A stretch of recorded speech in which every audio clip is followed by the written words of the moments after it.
Dimension of the world drug problem post-UNGAS role of scientific evidence. Ahora, excelentísimos ministros, representantes de los Estados miembros de la OPS, distinguidos miembros del panel, colegas de la OPS, distinguidas señoras y señores. Quisiera dar la bienvenida a la OPS, este maravilloso día de primavera. Este evento lateral está organizado por el Departamento de Enfermedades No Transmisibles y Salud Mental sobre la dimensión pública del problema mundial de las drogas, un problema de pertinencia creciente en nuestra región y en todo el mundo. Y presentaremos perspectivas actualizadas después de la sesión extraordinaria de la Asamblea Mundial de la Salud sobre el problema mundial de las drogas que tuvo lugar en abril de este año, así como el papel de la evidencia científica. Sin más, le cedo la palabra a la doctora Isabela Daniel, subdirectora de la OPS, quien pronunciará las palabras de apertura. So good afternoon, everyone. Welcome. Buenas tardes a todos, bienvenidos, delegados, miembros del panel. Quisiera invitar a todos a que vengan a la mesa. Hay muchos espacios disponibles. Podrán comer mejor si están sentados o necesitan más cómodos. Bienvenidos a este papel sobre el problema mundial de las drogas, que es un tema interesante, a veces controvertido, pero muy importante a nivel mundial. Durante los últimos años, el mundo ha visto un cambio de paradigma con la fuerza de un terremoto y en nuestro enfoque del problema de la salud pública. Al basar un enfoque de salud pública que incluye los preceptos de la justicia social y los derechos humanos.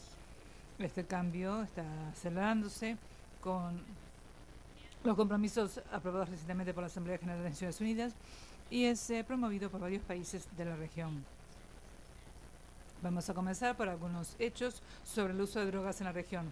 De acuerdo con la Oficina de las Naciones Unidas sobre las Drogas y el Delito, en su informe de 2016, hay 85 millones de personas en nuestra región que usan sustancias psicoactivas ilegales cada año, lo cual equivale a 1/3 del uso mundial. Así que nuestra región se ve afectada de manera desproporcionada por el problema mundial de las drogas.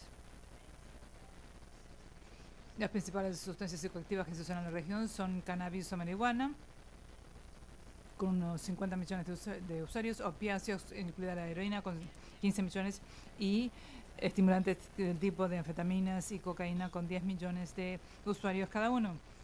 Las sustancias psicoactivas y su uso imponen grandes costos individuales a las personas afectadas, costos para la familia y costos para la sociedad.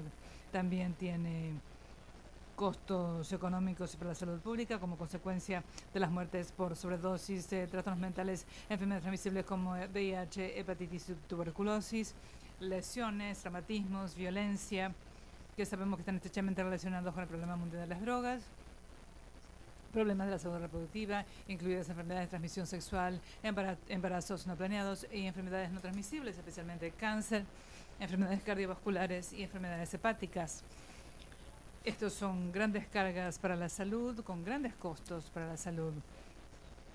Aunque los trastornos del uso de sustancias son más prevalentes en los países de ingresos más elevados de las Américas, la carga de morbilidad de estos trastornos se mide desde el punto de vista de los años de vida ajustados en función de la discapacidad, que afectan de manera desproporcionada a los países de mediano y bajo ingreso, y en particular a los jóvenes y a otros grupos vulnerables.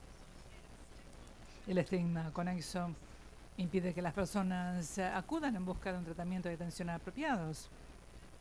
Como dije, las políticas mundiales contra las drogas están pasando a un enfoque más equilibrado e integral. Están alejándose de la acción para reducir el uso de drogas centrado en la prohibición y las estrategias de las fuerzas del orden, y adoptando un enfoque que pone de relieve la salud pública y vincula las políticas con los objetivos de desarrollo del milenio. Estas son políticas relacionadas con la prevención del abuso de sustancias, el tratamiento y la atención de personas con trastornos de uso de sustancias, rehabilitación y recuperación, incluida la reintegración social, el tratamiento y el cuidado de enfermedades infecciosas, protección de los recursos humanos y la disponibilidad de acceso al control de sustancias controladas con fines médicos. En las Américas, muchos países han cambiado su política en materia de drogas en las últimas décadas, centrándose en los trastornos de uso de sustancias como principalmente problemas de salud pública que requieren la prevención y el tratamiento en vez de solamente el encarcelamiento y medidas punitivas. También una tendencia a la legalización de la marihuana en muchos países de esta región. Uruguay aprobó una reglamentación innovadora para el cannabis, para la marihuana. Muchos estados de Estados Unidos también han aprobado el uso médico de la marihuana y Colorado, Washington y Alaska legalizaron el uso de la marihuana con fines de recreación. Canadá, México y Jamaica. Y vamos a escuchar más sobre esto de nuestros panelistas. También han comenzado iniciativas para despenalizar el uso de la marihuana. El monitoreo y la evaluación de estas experiencias es necesario para evaluar el impacto a largo plazo en la salud y las consecuencias sociales. Como dijo el Dr. Hannes en abril de este año, la Asamblea General de las Naciones Unidas tuvo una sesión extraordinaria sobre el problema de las drogas y la salud en Nueva York. Esta iniciativa fue encabezada por los presidentes de Colombia, Guatemala y México, países que se han visto sumamente afectados por la violencia relacionada con las drogas.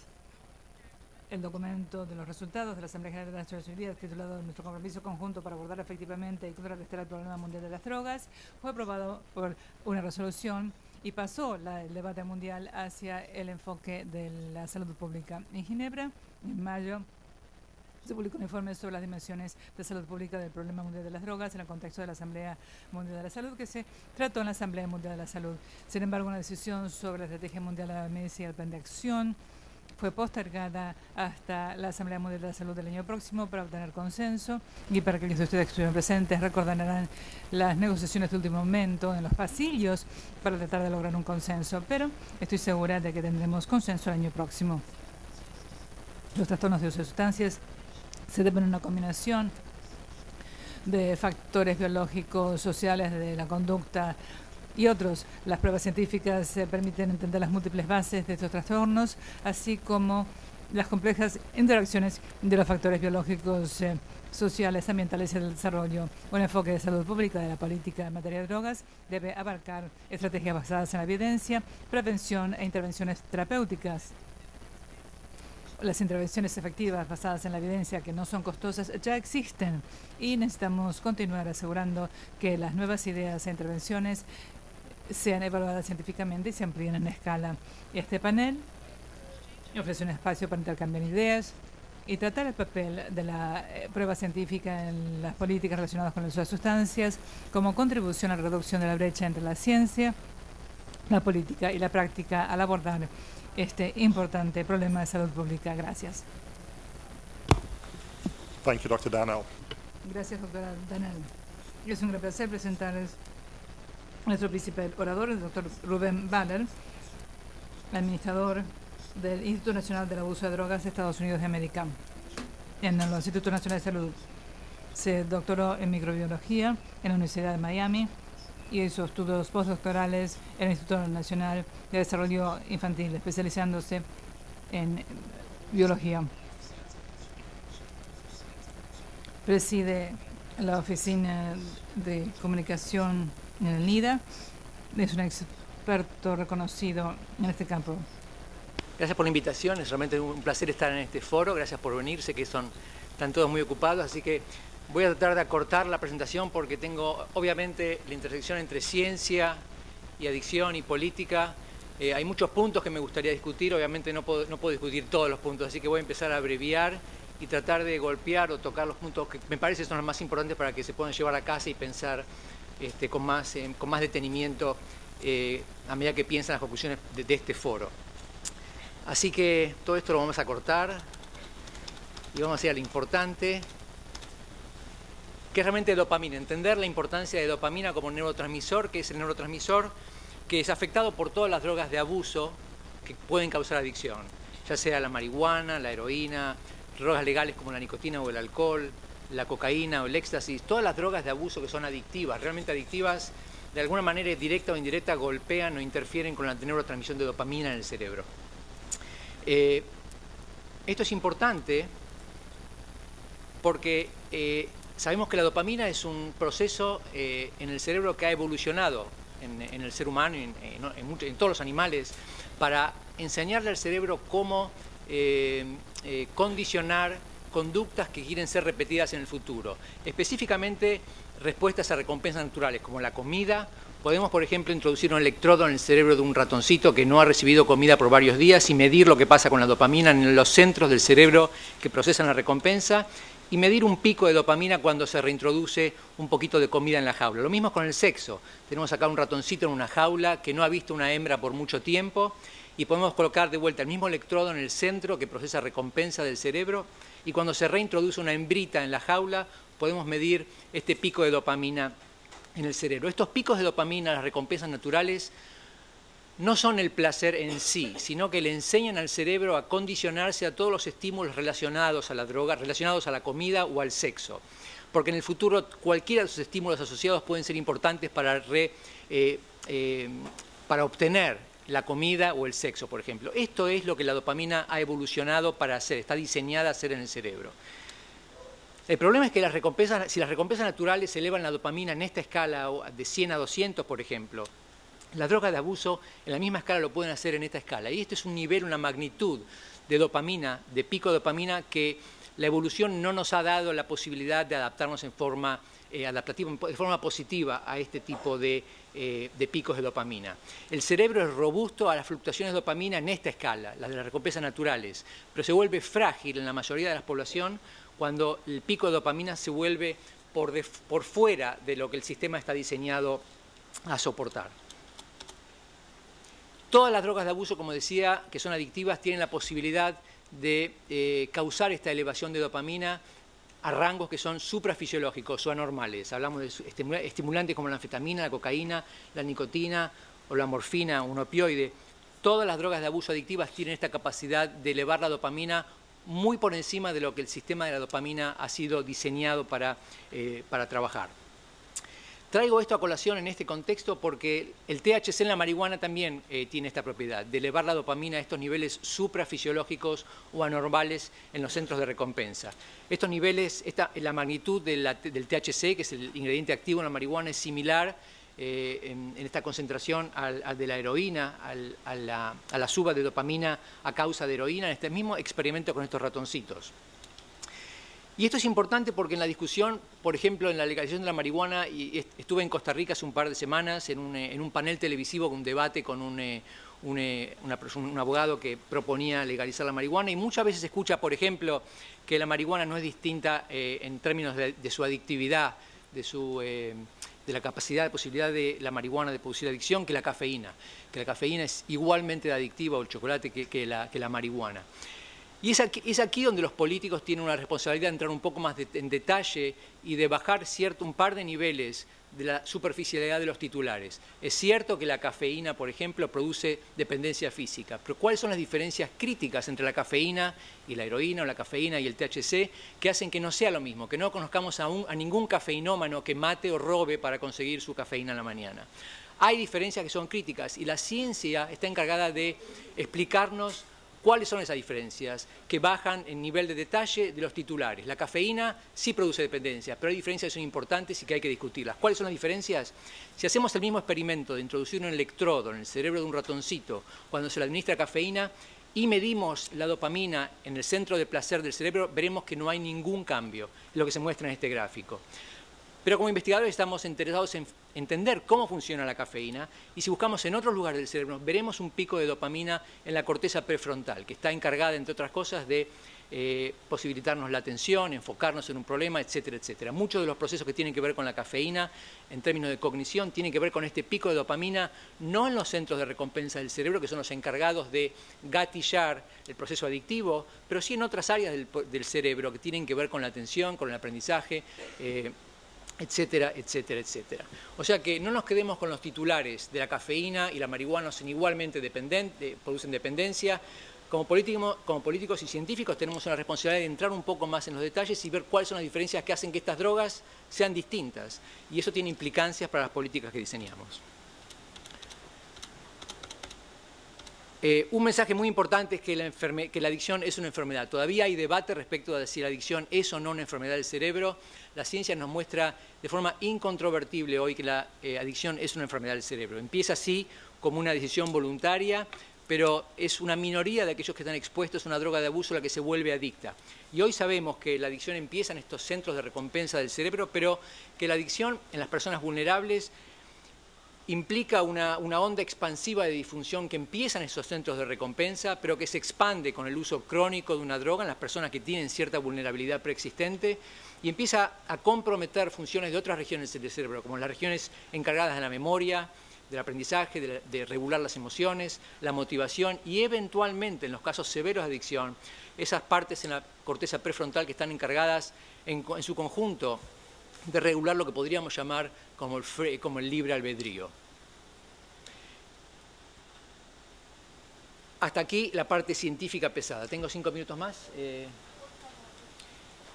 Como científico no puedo hablar de política, pero sí puedo hablar de sentido común y cuáles son los principios que a lo largo de los 10, 12 años que estuve trabajando en NAIDA me parecen que son principios de sentido común que tendrían que ser muy importantemente incorporados a los pensamientos, a las discusiones que tienen que ver con política. La ciencia es un componente más de esta discusión política con respecto a las drogas, pero es un componente que tiene que estar en la mesa, no se lo puede dejar de lado.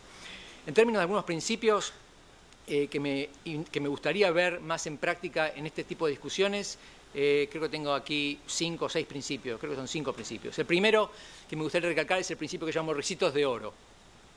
Este principio viene de entender la curva Laffer, que es una curva que muchos economistas conocen, me imagino la curva Laffer sobre contribución impositiva y la tasa impositiva.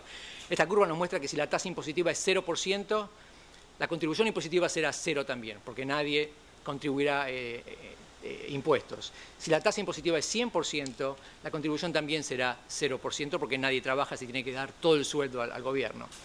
Esta es la curva Laffer, y la curva Laffer nos dice que en el medio de esta curva, entre 0 y 0, hay una región dorada, una región donde se optimiza la contribución impositiva en función a la tasa impositiva. He tomado prestada esta curva Laffer para aplicarla a un principio racional sobre políticas de droga. Para hacer esto, cambia la contribución impositiva por la protección a la sociedad y la tasa impositiva por un espectro de políticas de droga. Los dos extremos que equivalen a tasas impositivas de 0 y 100% sería una comercialización intensa con publicidad. Esta experiencia la hemos tenido en Estados Unidos en los últimos 40, 50 años con el mercado libre y empresas legales, que es la industria del tabaco, también con una protección mínima a la sociedad. En el otro extremo de la curva Laffer de drogadicción tenemos la ultraprohibición. Y también hemos tenido experiencia con este tipo de políticas. Es la experiencia que tuvimos con alcohol en los años 20, un mercado clandestino y una empresa criminal. De vuelta, como una curva Laffer de tasación impositiva, hay una zona dorada entre estos dos extremos que cada país tiene que explorar en forma independiente, de acuerdo a su soberanía, de acuerdo a sus culturas, que nos daría máxima protección a la sociedad. Como se mencionó recientemente, esta zona dorada puede incluir diferentes políticas, diferentes enfoques, como la regulación light, como prohibición con disminución de años, de descriminalización, o una regulación basada en la evidencia, como los científicos les gustaría ver. Como se mencionó recién, hay muchos países que están explorando, experimentando con diferentes políticas a lo largo de este espectro de políticas de drogas y creo que hay muchas lecciones para tomar en cuenta y para seguir investigando, para seguir monitoreando, como se mencionaba recién, estos países que están experimentando a lo largo y a lo ancho de este espectro de políticas de drogas. Este es el primer principio, el de ricitos de oro. Cada país tiene que encontrar la política para que la sopa no sea ni muy caliente ni muy fría. ¿Cuál es la sopa tibia y con la temperatura correcta para cada país? No hay una receta que funcione para todos. El segundo principio es que es importante tener una visión global sobre el problema de la adicción a drogas. Esta pirámide es una pirámide desarrollada por el doctor Tom McClelland, que estuvo en el ONDCP hace pocos años. Hay que tener en cuenta la forma que tiene el problema del abuso de drogas y adicción en una sociedad. En Estados Unidos tenemos una gran parte de la población en la base de esta pirámide que no usa drogas o que usa muy pocos, o sea, no tiene consecuencias significativas a la salud mental o física. Por encima de un límite poroso sobre esta población tenemos una población de aproximadamente 60 millones de personas en Estados Unidos que usa drogas a un nivel que daña la salud y las relaciones familiares. Por encima de esta población tenemos aproximadamente 23 millones de personas que ya desarrollaron un trastorno de abuso de sustancias y aproximadamente un 10% de esta población en el pico de la pirámide están en tratamiento. O sea que solamente el 10% de las personas que necesitan tratamiento para su adicción buscan tratamiento y lo consiguen. Una política inteligente de drogas tiene que tener en cuenta todo el paisaje de esta pirámide, no solamente la gente que está en tratamiento, que busca tratamiento, sino a la gente que lo necesita y sobre todo la gente que está en este rango, en la mitad de la pirámide, que puede pasar muy fácil de una zona, de una banda a otra de esta pirámide y empezar a mostrar que tiene cierta vulnerabilidad preexistente para desarrollar trastornos de uso de sustancias por su uso crónico o su misuso de una sustancia adictiva. El tercer principio es que el riesgo de adicción es un riesgo diferencial. Sabemos que aproximadamente el 50% del riesgo de desarrollar una adicción o de usar una sustancia de abuso viene con la herencia, viene con los genes. Por ejemplo, con los ojos, el color de ojos en mellizos idénticos es de 100% la carga genética. En enfermedades como la hipertensión, el asma o la diabetes, el rango baja porque hay otros factores ambientales y otros factores genéticos menores que también tienen un impacto. Y esta carga genética varía entre el 25 y el 95%. La adicción pertenece en este marco y hay que también incorporarla en esta forma de discusión. Alcoholismo, adicción a opiáceos, adicción a cocaína, tiene una carga genética de entre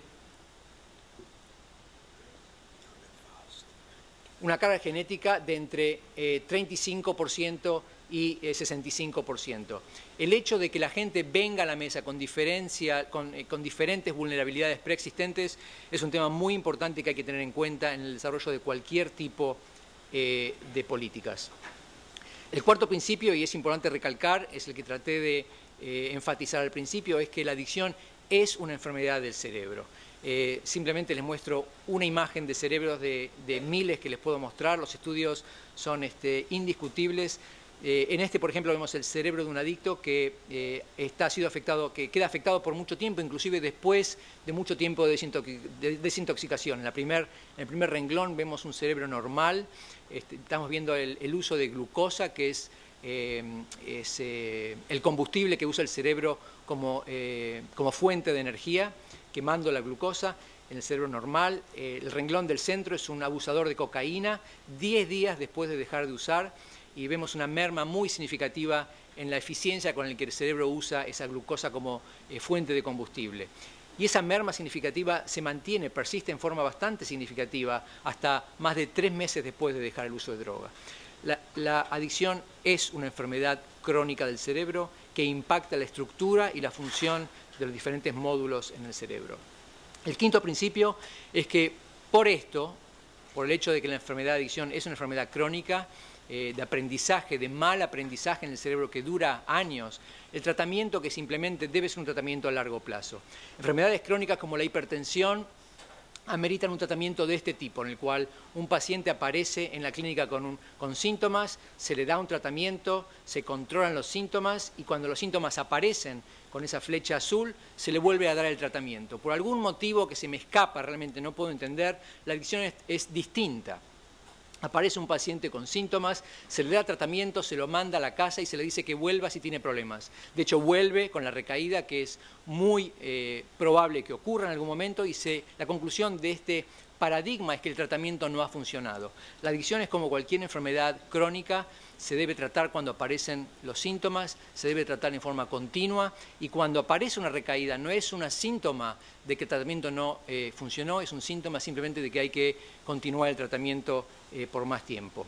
El sexto principio es que esta es una enfermedad de desarrollo, esto es importantísimo para nuestros principios y políticas de protección.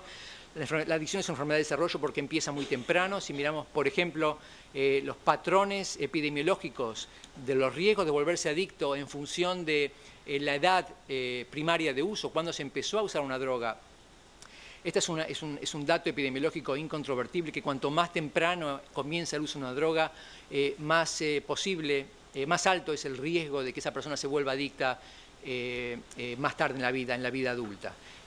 Hoy sabemos, conocemos los motivos o tenemos una idea bastante concreta de por qué esto es así, y las consecuencias en términos de políticas de prevención y políticas de drogas son realmente profundas. Tenemos que, por supuesto, proteger más que nada a la gente en esta ventana de vulnerabilidad cuando la gente es joven, y crear mensajes eficientes de que si alguien tiene absolutamente que usar una droga, es importante empujar ese uso inicial lo más que se pueda hacia la derecha de esta curva.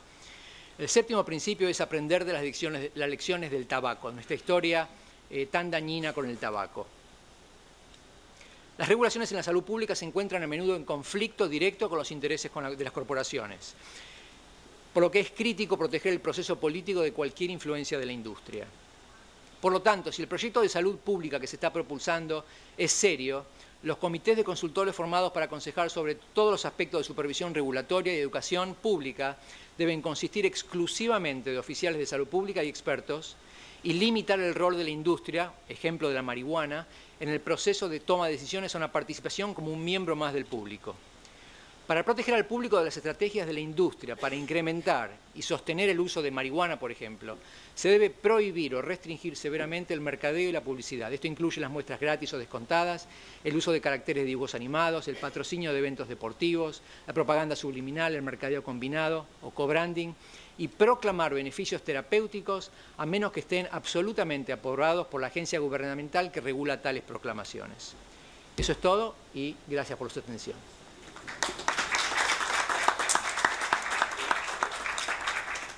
Dr. Baylor, thank you. Doctor Baylor, muchas gracias. Le encomendamos una tarea muy grande y se las arregló para transmitir su mensaje en el tiempo asignado. Le cedemos la palabra al doctor Winston de la Hay, jefe de servicios médicos del Ministerio de Salud de Jamaica. Muchas gracias. Fue muy interesante ver su exposición. Yo hice un curso en Johns Hopkins sobre drogas, financiado por el Instituto Nacional del Abuso de Drogas, y vi muchas de sus láminas, y así que fue muy interesante ver estas diapositivas. Por supuesto, usted expresó o señaló varias áreas importantes con las cuales Jamaica está lidiando. Hace más o menos un año se despenalizó la cannabis y la posesión de hasta 2 onzas de cannabis. Y ya no es un delito, de manera que no es un delito con pena de cárcel. Sin embargo, debo señalar que el posible impacto en la salud pública de esta decisión se le ha restado importancia, lamentablemente. Muchos de nosotros hemos tenido la posición que tenemos aquí en común. Y yo ciertamente hago todo lo posible para señalar que hay pruebas científicas que apoyan que esto no es una fórmula mágica, que no todo es bueno, que no se trata solamente de ganar dinero de la exportación o el uso de cannabis. Así que seguimos lidiando con esto. Habiendo tomado esta decisión, ahora tenemos dificultades para financiar los mensajes de prevención, así que durante un tiempo, el año pasado, tuvimos 2 o 3 meses con ingresos para apoyar los mensajes de prevención. Y ahora no tenemos ni un solo mensaje de prevención sobre la cannabis en los medios de comunicación debido a que se agotaron los fondos. Presentamos una propuesta para obtener fondos y al último momento tratamos de hacerlos. Pero básicamente se trata del uso de la ciencia para pasar esto. Es un tema donde hay muchos sentimientos y emociones. Hay personas en Jamaica que pertenecen a un grupo religioso, los Rastafaris, que han existido durante muchos años y usan cannabis como un sacramento religioso. Así que hay que tener en cuenta eso en las celebraciones. Habiendo dicho eso, tenemos un Consejo Nacional muy efectivo sobre el abuso de drogas. Hemos hecho los cálculos y en un año ya podemos decir que el número de personas que vienen en busca de tratamiento ha aumentado en más de 50%. Y esa es la realidad. Además, hemos hecho estudios en la Universidad de las Indias Occidentales, donde hemos visto el impacto del uso de cannabis en los aspectos cognitivos, por ejemplo, con el uso de cannabis en adolescentes y un grupo testigo que no usaba cannabis. Y estamos al tanto del impacto a nivel internacional y nos sorprendió mucho que en todos los casos, sin excepciones, había una diferencia estadísticamente significativa de tipo negativo en todos los aspectos cognitivos que examinamos. Y eso es alarmante. Así que en un país que está lidiando con personas, especialmente adolescentes, que tienen problemas con su rendimiento escolar en matemáticas y otras materias, queremos asegurar que estemos protegiendo a estos grupos vulnerables y que si el financiamiento para proporcionar cobertura en los medios de comunicación sobre los posibles efectos negativos no están disponibles, entonces probablemente no deberíamos haber procedido con la legalización. Este es un caso de poner la carreta delante de los caballos. Ahora, no es muy tarde para corregir las cosas y lograr fondos para que protejamos a los jóvenes. Muchas gracias, doctor de la Hey, por estas experiencias muy interesantes que nos ha relatado. Le cedo la palabra a Su Excelencia Luis Alfonso de Alba, embajador y representante permanente de México ante la Organización de los Estados Americanos. Tiene usted la palabra. Muchas gracias. Desde luego, muchas gracias por la invitación para participar en esta discusión. Yo quisiera centrar mis comentarios desde una perspectiva distinta. Obviamente no soy médico ni conozco los detalles científicos, pero sí quisiera reaccionar a la presentación del doctor Baller y contarles un poco de la visión, el enfoque que ha tomado México en este tema, porque efectivamente, como se señalaba al principio, México ha liderado este proceso en una buena medida. Desde la celebración de la primera sesión extraordinaria de la Asamblea General en 1998, cuando buscamos y conseguimos un equilibrio mínimo entre los esfuerzos para reducir la producción y el tráfico con los de la reducción del consumo. Debo recordarles que los instrumentos vinculantes en la materia no tenían mayor fuerza cuando se trataba de reducción de consumo y el esfuerzo desequilibrado de los países para enfrentar el problema era evidente.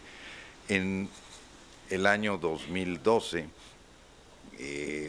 presentamos una resolución, 2013, si mal no recuerdo ya, una resolución para una nueva reunión, una nueva sesión especial de la Asamblea General. Y en ese momento ya nuestro problema fundamental no era simplemente el equilibrio y el desarrollo de este principio de responsabilidad compartida de los estados para atender producción, tráfico y consumo, sino sobre todo un reconocimiento que yo creo que es muy importante que tengamos presente aquí, un reconocimiento de un fracaso rotundo de una política frente al problema durante décadas. Un fracaso, ¿por qué? Porque el consumo creció, porque el costo social de la lucha llamada guerra contra las drogas fue inmenso, el costo en vidas humanas, el costo no solo para drogadictos o consumidores, sino el costo para terceros, para la sociedad en su conjunto. Entonces, ante ese reconocimiento de un fracaso de una política prohibicionista, pasamos a identificar nuevos equilibrios. Y no se trata de reconocer que algunas drogas son más o menos dañinas, o muchísimo menos de decir que algunas no son dañinas. Se trata de evaluar el daño de esas drogas en proporción a los daños de una política sobre esas drogas. En otras palabras, pasamos de una visión estrictamente de combate a la producción y al tráfico como actividades delictivas a promover un debate honesto, transparente, sobre la mejor manera de reducir las adicciones, de reducir el consumo, en función, repito, no de que no sean dañinas, sino en función de que hay daños mayores que se estaban generando con la forma en que se combatía, y que también de alguna manera correspondían a una visión, yo llamaría un tanto hipócrita y ciertamente resultado de negociaciones en donde muchas veces hubo criterios racistas y otras veces criterios comerciales, porque algunas drogas estaban clasificadas de una manera y otras no lo estaban, porque también eso creo que hay que reconocerlo. No todas las drogas peligrosas están sujetas a control y no todas las que están sujetas a control son tan peligrosas como las que no están. Ese es el caso quizá en particular de la marihuana. En el caso de la marihuana yo no la compararía ciertamente con la cafeína, ¿no? Creo que el daño es evidentemente mayor y más aún si se consume a edades tempranas, etcétera. No soy especialista en el tema, pero sí creo que hay a estas alturas claridad en cuanto a que el consumo de marihuana tiene mucho menos repercusiones negativas que el consumo de alcohol o el consumo de tabaco en términos tanto de seguridad como en términos de salud, y de ahí que han avanzado algunas iniciativas. No me voy a detener mucho en estos temas porque sé que el tiempo es muy breve, simplemente regresando las tres ideas básicas del ejercicio que hicimos en UNGAS tienen que ver primero con ese reconocimiento de un fracaso, tienen que ver con la búsqueda de un nuevo equilibrio, y ese nuevo equilibrio ya no es en función de consumo, producción y demanda, sino ahora es en términos del enfoque de salud, de la protección de los derechos humanos, del reconocimiento de que hay daños más allá del consumo y que hay procesos también indirectos que se han visto afectados muy negativamente, y es un tema que yo creo que en la OPS debería ser el tema central, y es el tema de acceso a medicamentos, que no tiene que ver con consumidores o con adictos, tiene que ver con el acceso a medicinas para mitigar el dolor, para tratamientos neurológicos, etcétera, y que es una vergüenza, verdaderamente una vergüenza, reconocer que el 20% de la población mundial consume el 80% de esos productos, es decir, que tiene acceso a esos productos con facilidad, y el 80% de la población mundial no tiene acceso a estos medicamentos para reducir la pena, el dolor. En muchísimos casos en nuestra propia región y desde luego más en África y otros se están utilizando medicamentos veterinarios para mitigar el dolor, porque no hay acceso por razones reglamentarias o por razones de prejuicios o razones de costo de esos medicamentos, y yo creo que eso también hay que reconocerlo, es un derecho humano fundamental como parte del derecho a la salud que se requiere. Entonces ese nuevo equilibrio es un equilibrio que centra más los esfuerzos de los estados en la persona, y la persona, repito, incluye el consumidor, el enfermo y los terceros que se ven afectados por la ruptura del tejido social y todas las implicaciones que tiene la lucha contra el crimen organizado y su fracaso. Termino nada más con alguna reflexión sobre el ejercicio en México. En México no solo había una frustración muy fuerte por la falta de resultados y por el elevadísimo número de pérdidas de vidas humanas y recursos en la fallida lucha contra las drogas, lo que nos llevó a esta reflexión. También hay un fallo de la Suprema Corte de Justicia que marcó una diferencia fundamental en la política del Estado y en su manera de abordar el tema, porque la Suprema Corte de Justicia de la Nación reconoció el derecho como derecho humano fundamental de un grupo de peticionarios a cultivar y a consumir el cannabis, la marihuana, incluso por razones no exclusivamente médicas o científicas, sino de lúdico, recreacional, lúdico le llamaba la Corte, recreacional es creo que mucho más adecuado. Esto generó una reacción importantísima en México porque el gobierno se vio en la necesidad de abrir un debate que fue muy incluyente, muy amplio, y traducirlo en una propuesta concreta de modificación a la ley que no ha sido todavía aprobado por la Cámara de Senadores, pero que está en discusión en el actual periodo. Ese proyecto es un proyecto, yo llamaría moderado, porque es un primer paso. El primer paso consiste en reconocer la necesidad de darle un mejor tratamiento al tema de la marihuana para usos médicos y científicos y desde luego facilitar su consumo y eventualmente su producción en nuestro país. Y subrayo, es una propuesta limitada a la marihuana en este momento, pero podría extenderse después a otras sustancias, y también una liberalización en términos del consumo y la posesión, porque en la legislación mexicana bastan 5 gramos para que la gente vaya a la cárcel, y esto se estaría proponiendo que se eleve la dosis de consumo personal. Estas ya es una opinión muy personal, ¿no? Estas son las iniciativas del gobierno que yo califico como modestas, como un primer paso, porque quisiera recordar que el verdadero problema no está en una sola droga, está en un conjunto de drogas, que además hay una serie de drogas nuevas que están presentando patrones mucho más peligrosos, tanto en términos de salud como en términos del control que puede ejercer el Estado, y poco a poco hay que abordar ese tema. También me parece modesta en el sentido de que protege fundamentalmente al consumidor. Se le considera una víctima más que un delincuente. Yo no tengo nada en contra de que se le considere así y que el enfoque de derechos humanos para el consumidor se corresponda con esa visión. Lo que me parece injusto es que sea un tratamiento solo para el que consume y no para el que lo produce o el que lo comercializa, cuando estamos hablando de pequeñas escalas, cuando no estamos hablando de traficantes, cuando no estamos hablando de crimen organizado. Pienso sobre todo en jóvenes y mujeres que por una pequeña cantidad de droga que eventualmente transportaban, produjeron, van a las cárceles, y ese es el otro elemento con el que yo cerraría. Si tomamos decisiones, empezando con la de la marihuana, estamos hablando de miles de gentes que podrían ser liberadas de inmediato, que no tendrían que ir a prisión, que podrían ser sujetas incluso a alguna pena alternativa, pero no necesariamente la prisión, y con ello también estaríamos reduciendo el nivel de injusticia. Yo espero que esta visión mucho más crítica del tema, mucho más equilibrada en los factores, sea también algo que podamos desarrollar de manera conjunta entre la OPS y la OEA.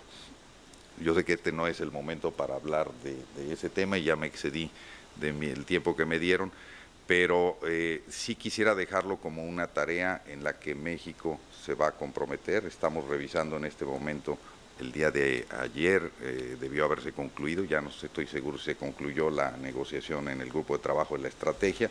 Obviamente se tendrá que validar en la reunión de las Bahamas en noviembre de este año, y a partir de ese momento tenemos toda la intención de invitar a la OPS a integrarse de manera mucho más activa en la implementación de las decisiones, tanto de la UNGAS como de esta nueva estrategia. No puede la OEA mantener un enfoque que no tenga plena participación y involucramiento del sector salud en la materia. Muchas gracias. Yeah, thank you very much, Ambassador. Gracias, señor embajador. Very useful. Sí, muchas gracias. Esta ha sido unas palabras muy útiles sobre este abordaje muy útil y oportuno sobre cómo manejar la situación de drogadicción. En este momento abro el foro para preguntas y comentarios.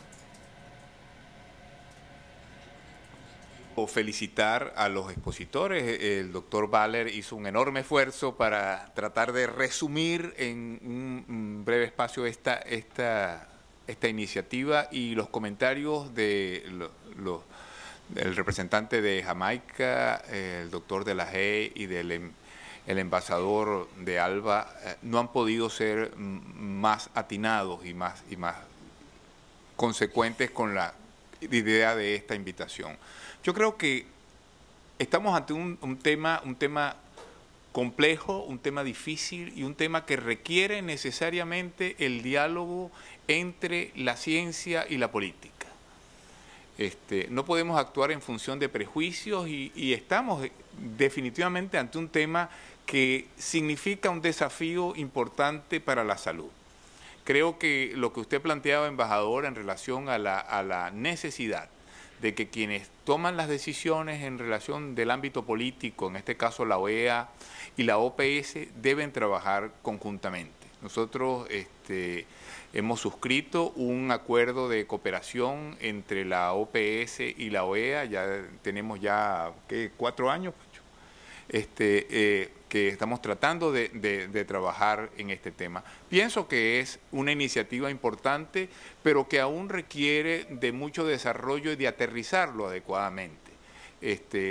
Esperamos que esta reunión sea una reunión que abra el camino a este diálogo, donde todas estas cosas que se plantean en relación a cambios legislativos, a nuevas regulaciones alternativas, tengan un fundamento en la evidencia, que podamos contar con una mejor información acerca de las características que tiene este fenómeno. Yo creo que la evidencia para fundamentar las políticas y para evaluar el impacto de las políticas es una necesidad urgente que tenemos que abordar tanto desde la OPS como desde los organismos que tienen injerencia en las decisiones políticas de los países.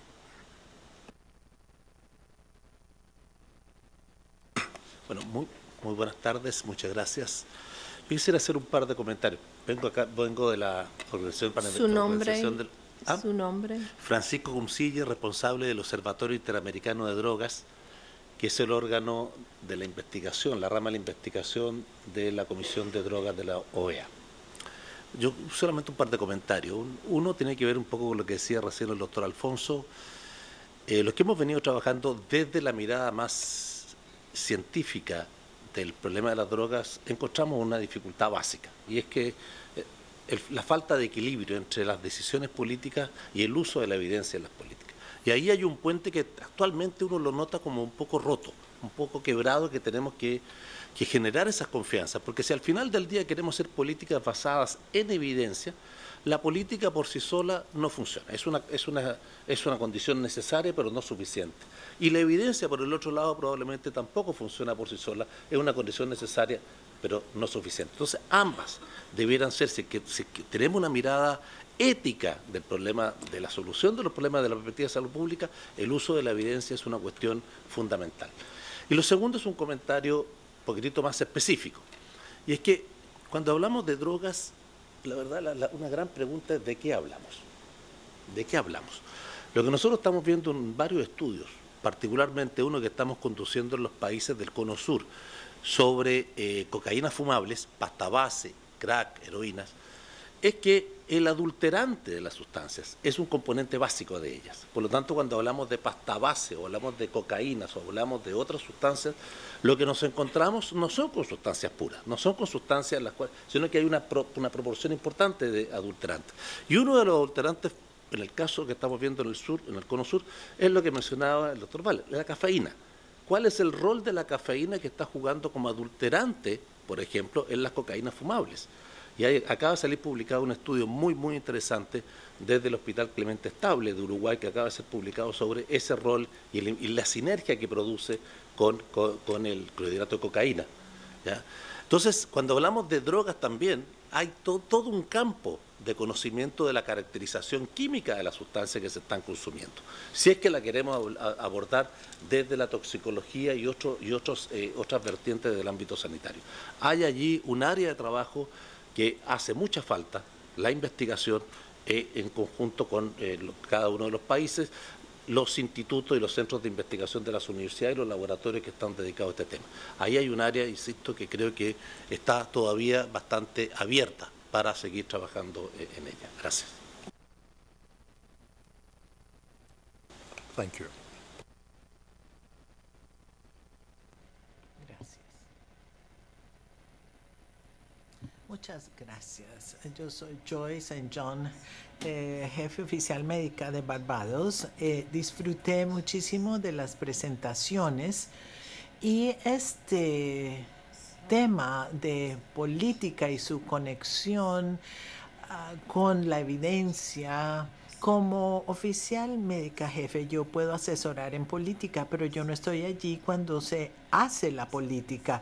Y las experiencias que se han descrito aquí, especialmente por parte de Jamaica, demuestran la necesidad de una organización normativa como la OPS que pueda tener acceso a quienes hacen las políticas a nivel más alto, especialmente en la subregión del CARICOM. Esto le da un lugar de ingreso a la OPS para poder compartir las experiencias de hacer políticas que se basen en grupos de interés y no solamente la evidencia de lo que ha ocurrido. Y he aquí un ejemplo de no tener todo lo que se necesita en lugar los mensajes de falta de prevención, así como también la implementación de la política en Jamaica, tal como se vio. Fue una presentación muy interesante que puso varias cosas de relieve y nos hace pensar. Entonces, ojalá que lo que salga de esta conversación hoy aquí, de estas presentaciones, pueda utilizarse al más alto nivel de gobierno, porque aquí muchas veces cuando manejamos las situaciones y hablamos con quienes hacen las políticas, es importante no solo hacer un llamado a la mente, a la cabeza, sino al corazón, a la emoción. Gracias, doctora St. John, un concepto muy interesante. Gracias. ¿Hay algún otro comentario, pregunta? Oh, please, Dr. Daniel. Por favor, doctora Daniel.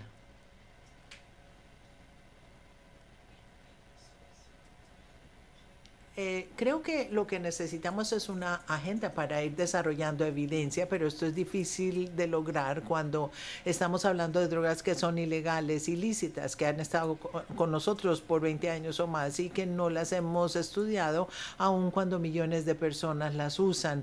Y entonces me parece que aquí hay una verdadera contradicción y me pregunto si alguien tiene algún comentario de cómo manejar esta situación. Entre tanto, tenemos lugares que están liberalizando sus leyes y obviamente estos son lugares en donde podríamos empezar a agilizarnos en el aspecto de cómo recoger pruebas, evidencia y trabajar para desarrollar esa evidencia. Y tengo una pregunta muy específica sobre Jamaica.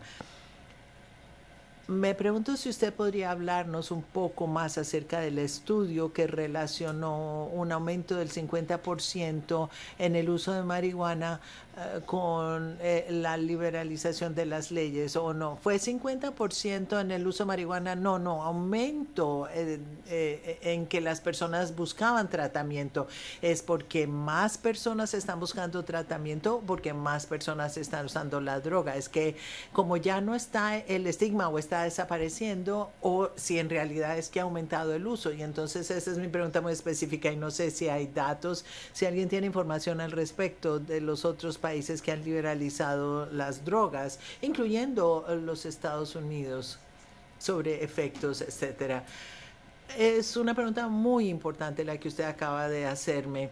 Es por esto que una de las recomendaciones es tener financiación para poder realizar estudios o encuestas en hogares y en escuelas en forma anual para poder incluir los temas y determinar si es que hay más uso, si es que hay menos estigma. Esas preguntas específicas son importantes, pero no hay fondos, entonces por eso es que no se saben las respuestas. Lo más triste es que donde ha habido aumento en el uso, y es probable, entonces allí los niños sufren y el país sufre. Y entonces si existe la posibilidad de que es esto negativo, entonces tenemos que tener cuidado en las decisiones. El Instituto Nacional de Estados Unidos está realizando estudios en Estados Unidos al respecto. Hay un par de cosas. En primer lugar, en términos de la ciencia, aunque las drogas eran ilegales e ilícitas por todos estos años, sí tenemos una tonelada de evidencia de todas las drogas de las que se abusa. Tenemos una literatura muy grande de los efectos sociales cognitivos sobre las comunidades, sobre las familias, sobre la juventud. Tenemos muchos estudios preclínicos que tienen propiedades generalizables y también tenemos estudios en animales que pueden también correlacionarse. Tenemos mucho conocimiento sobre las drogas, pero las brechas están del otro lado, el otro lado de la ecuación. O sea, ¿qué hacemos con toda esta información? ¿Cómo utilizar la información que tenemos para intervenir y para implementar políticas efectivas de prevención? ¿Cómo cambiar los ambientes para que sean más seguros para nuestros niños? ¿Por qué los jóvenes usan drogas? ¿Por qué gravitan hacia las drogas? ¿Cómo podemos hacerlos más resilientes? ¿Cómo podemos cambiar estas conductas? Hay grietas en el sistema. Si la pregunta es, bueno, ¿cuáles son los efectos de las drogas? Entonces no estamos haciendo la pregunta correcta. Sabemos mucho de las drogas. Tenemos que convertir al mundo en un lugar seguro para los niños. El cerebro no va a cambiar, las drogas no van a cambiar. Tenemos que trabajar en los reforzadores alternativos para que los reforzadores naturales se vuelvan más atractivos y dar canales más seguros a la juventud. Y aquí es donde estamos fallando en nuestra labor. Los Institutos Nacionales de Salud, ¿qué están haciendo en este momento? Estamos monitoreando para desarrollar evidencia de lo que tiene impacto en esta pregunta, porque me parece que esto es importante. Sí, son experimentos naturales que están haciendo algunos estados y tenemos carteras de investigación activas en estos estados y en otros lugares del mundo. Estamos trabajando activamente con investigadores que están monitoreando esto, lo que ocurre en los estados. Es prematuro decir qué va a ocurrir. Sabemos que el cielo nos está cayendo, nos está viniendo abajo, pero hay que esperar a ver cuáles son los efectos a largo plazo y cumulativos en los jóvenes que se ven expuestos, especialmente entre las personas vulnerables, las subpoblaciones con enfermedad mental que pueden estar diagnosticados, subdiagnosticados, no diagnosticados y que pueden estar expuestos ahora a marihuana de más alta potencia. La marihuana que está por las calles hoy en día es diferente. Antes se hacía con marihuana de 3 al 4 al 5%, pero ahora tenemos marihuanas, aceites de hashish, donde contienen un 95% de tetrahidrocannabinol, THC. O sea que esta es otra brecha. Las drogas que tenemos hoy en día son muy diferentes de las drogas que usamos para nuestros estudios, o sea que hay muchas brechas. Pero de nuevo, me parece a mí que el progreso, el avance vendrá si invertimos en la parte menos sexy de la ecuación, menos atractiva de la ecuación, a dar refuerzos alternativos. Y cuando decimos que queremos proteger a los niños, a la juventud, realmente hacerlo de manera importante, con convicción y significado, no quitarles cosas de su educación, de los paradigmas de educación, sino hacer vidas más ricas para estos jóvenes. Un ejemplo acá, despertamos a los niños a las 5 de la mañana aquí en Estados Unidos para llevarlos a la escuela, y estoy hablando de niños del bachillerato, porque tienen unos horarios muy largos, hay que despertar a los niños a las 5 o 6 de la mañana. La ciencia nos demuestra que ellos necesitan dormirse mucho más tarde, que tienen que dormir hasta mediodía si se les permitiera. Entonces, la privación crónica del sueño es un factor de riesgo clave para la drogadicción, y este es un pequeño ejemplo de mi trabajo en cronobiología. Es un pequeño ejemplo pero muy poderoso. El enfoque no tiene que ser tanto en las drogas, sí sabemos mucho de las drogas, hay mucho conocimiento, sino cómo mejorar el mundo, hacerlo más protección para las poblaciones vulnerables y para la juventud. Yo quisiera reaccionar a su pregunta. Cambio al español. No soy experta en este tema aquí. No, pero yo creo que aquí, sobre todo en la OPS, que es muy importante que centremos el debate. El doctor Valer nos ha presentado una serie de evidencias sobre el daño, y yo lo que estaba tratando de señalar no es que cuestionamos el daño de las drogas o no. Yo creo que lo que tenemos que ver es, y sobre todo cuando hablamos de la OPS y la relación con la OEA y con otros organismos, es si el enfoque que tenemos es el correcto. Si vamos a hablar de prevención, estoy seguro que estamos 100% de acuerdo. Todos estamos de acuerdo en prevenir, reducir consumo. Lo que está en discusión es si declarar una droga ilícita ha ayudado a reducir su consumo o a prevenir su consumo. En la mayoría de los casos yo creo que no. Si las drogas que están en la lista de drogas prohibidas son todas las que debían estar o son menos de las que debían estar. Y ahí hay una responsabilidad de la OMS y por derivación en la OPS, porque en la Junta Internacional de Fiscalización de Drogas hay una revisión periódica de las drogas que están sujetas a controles. Y el peligro al que nos enfrentamos actualmente es que no hemos cambiado las convenciones, no hemos cambiado las reglas de la Junta Interamericana, la Junta Internacional de Fiscalización, pero sí se ha generalizado una percepción de que los instrumentos legales en la materia tienen flexibilidad y pueden ser utilizados de manera flexible. El propio doctor de alguna manera lo dejaba de ver cuando decía que pues hay soluciones particulares para cada país o cada región. Eso suena bien a priori, pero puede ser un peligro llevado al extremo, porque entonces terminaríamos con no tener reglas globales. Y si cada país empezamos a interpretar las convenciones con un grado de flexibilidad tal que se permite lo que está ocurriendo en Colorado, lo mismo que lo que está ocurriendo en Uruguay o lo que va a ocurrir en México, etcétera, pues ¿dónde está la política común? ¿No? Ese es un peligro. Yo creo que es mejor entrar a revisar de entrada la lista de sustancias, la lista de controles y las medidas que realmente nos van a llevar a reducir su consumo, su accesibilidad, que no son necesariamente las de un enfoque prohibicionista o el declararlas ilegales. Y el mejor ejemplo es la diferencia de tratamiento que tenemos con alcohol y tabaco con el resto de las drogas. La otra cosa que me interesaría muchísimo ver, y es yo creo que una cosa que también tenemos que ver desde un punto de vista científico, es qué tanto la legalización o la despenalización, porque en la mayoría de los casos no es que se legalice, simplemente se despenaliza o descriminaliza un consumo. ¿Qué tanto influye esto en un mayor consumo o no? Que es la pregunta también para que se hacía de alguna manera Jamaica.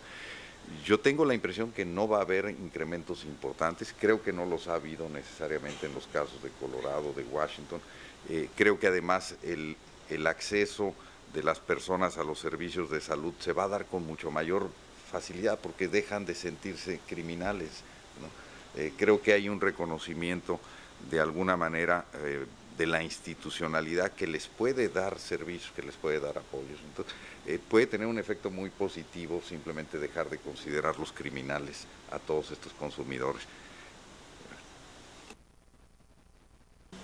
Bueno, tomando un poco su pregunta, las experiencias no son muchas, o sea, no hay mucho todavía donde apoyarse si los cambios de marcos regulatorios, cómo impactan a los cambios en los consumos. En el caso de, hay una sola experiencia a nivel de Estado, que es el caso de Uruguay, y el resto son experiencias en cuanto a marcos regulatorios, a legalización, que son las experiencias locales en Estados Unidos.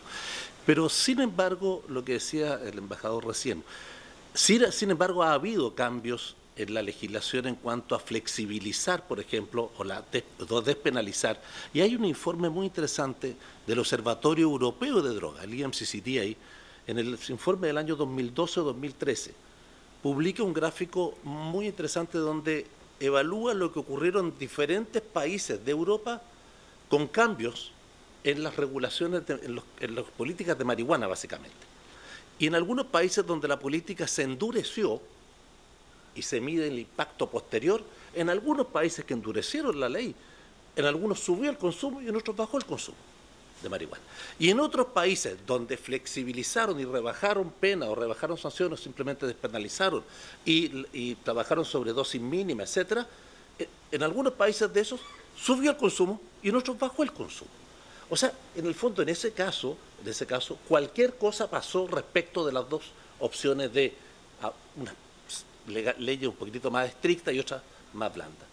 En el caso de Uruguay, bueno, va a estar a la espera, como decía Rubén hace un rato atrás, hay que esperar los 5 o 10 años para ser evaluado. Ellos han definido 4 pilares de evaluación, o sea, 4 pilares de indicadores, no solamente mirar qué pasa con marihuana, sino que hay muchos otros pilares de evaluación que van a dar cuenta de si la política o la decisión del cambio en el marco regulatorio fue en la dirección que esperaban o no.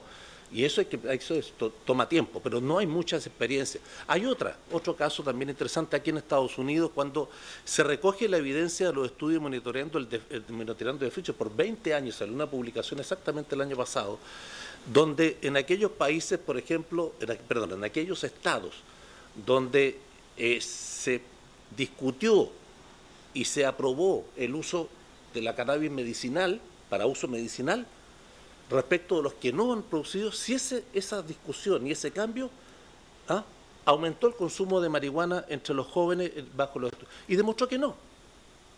O sea que la propia discusión por sí misma, ¿verdad?, en esos estados no hizo aumentar la droga entre un análisis antes y después comparado con los estados en que no habían, y eso salió en el Lancet del mes de junio del año pasado. O sea, hay evidencia, pero muy poca en realidad, de los cambios. ¿Por qué? Porque no han sido muchos los cambios que han habido, ya sea en estados o en países.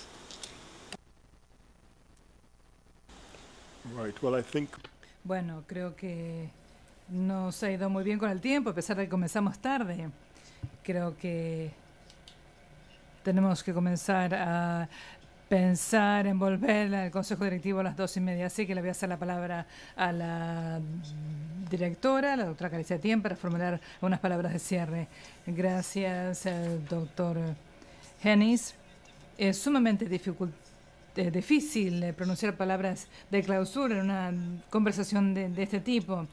Quisiera comenzar agradeciendo a nuestro orador principal, el doctor Rubén Baller, del Instituto Nacional del Abuso de Drogas, y también a los distinguidos miembros del panel, el embajador Luis Alfonso de Alba, representante permanente de México en la OEA, y el doctor Winston de la Haye, principal funcionario médico de Jamaica.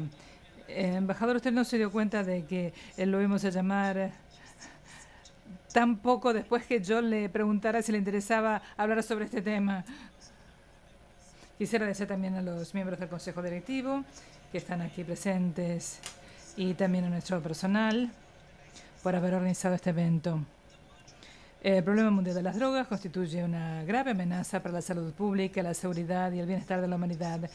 El uso de sustancias psicoactivas está asociado o está relacionado con consecuencias sociales adversas tanto para los usuarios, en particular los jóvenes, sus familiares y toda la comunidad.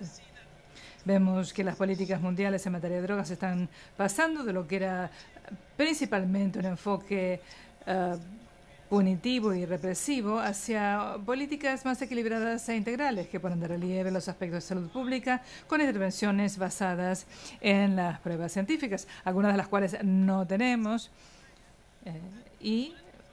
pero haciendo énfasis en la gente en vez de las sustancias. Y yo creo que esto es algo bueno. Creemos que el enfoque de salud pública para las políticas en materia de drogas debe basarse en los principios de equidad, justicia social y derechos humanos, que son pilares fundamentales del trabajo de esta organización. Pilares que son muy importantes para todos nuestros Estados miembros. Hace énfasis en los países y poblaciones más necesitados y tiene debidamente en cuenta los determinantes económicos, sociales y ambientales de la salud. Así que tenemos que colocar este enfoque de salud pública en el contexto de nuestro enfoque general de la salud pública en el futuro.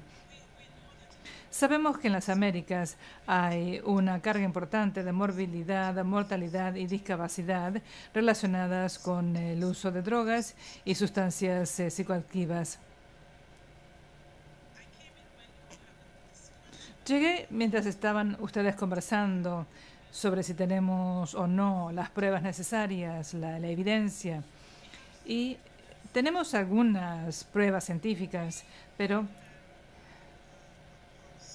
tenemos una política, y si nos preguntan si saben específicamente dentro de este enfoque de salud pública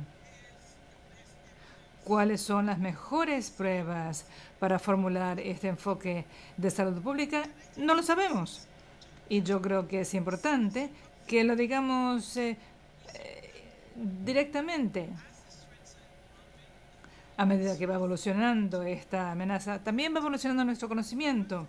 Y para nosotros en la OPS tenemos que buscar la forma de convocar a expertos en torno a esta brecha del conocimiento, esta laguna en el conocimiento que estamos enfrentando, una laguna que nos colocará mejor en el trabajo con colaboradores para definir un enfoque de salud pública que pueda abordar la prevención que pueda abordar el control, que pueda abordar las respuestas. Así que eso va a ser muy importante para nosotros en el futuro y creo que también para nuestros Estados miembros.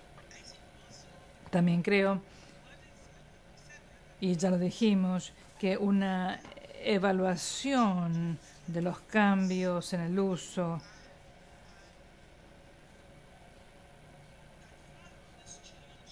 que siguen a este cambio en la reglamentación o la legalización de sustancias controladas es importante. Resulta claro que una parte de nuestro trabajo, como ya dije, va a tener que consistir en indicar las lagunas, pero también ver las investigaciones que ya se han realizado y convocar expertos. Y eso es lo que hacemos mejor como OPS, OMS, tenemos el poder de convocatoria, convocar expertos en torno a esto y trabajar con los Estados miembros para definir un enfoque claro de salud pública del uso de drogas.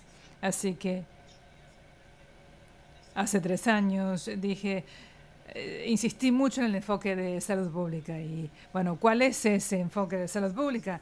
Yo creo que ese es nuestro reto para el futuro y como OPS tendríamos que comprometernos con eso, es decir, a trabajar con nuestros asociados para desarrollar esa base científica que se necesita para definir el enfoque de salud pública y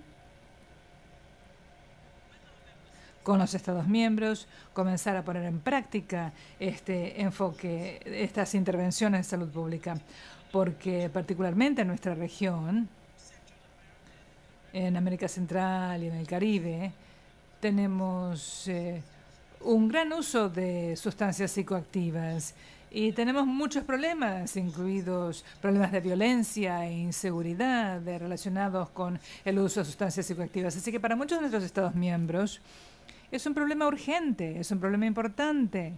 Y si respondemos de manera activa y plena a las necesidades de los Estados miembros, tenemos que asignarle prioridad, porque se suma también a otros problemas de violencia en la sociedad, que son una causa importante de mortalidad y morbilidad. Así que se trata de un problema multisectorial, por lo tanto, tenemos que incorporar a otros sectores para que podamos tener un enfoque verdaderamente integral y efectivo de este problema. Y es urgente. Estamos perdiendo a muchos jóvenes frente a este flagelo. Y si queremos ser los guardianes de la salud pública, este es un problema al cual deberemos prestar suma atención.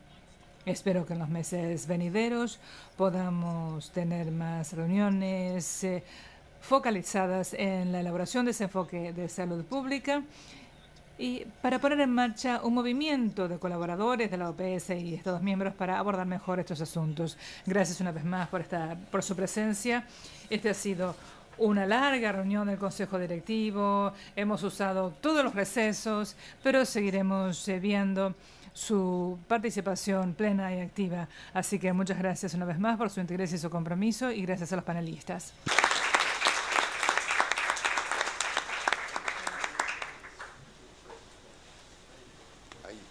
I missed one. Oh, sorry.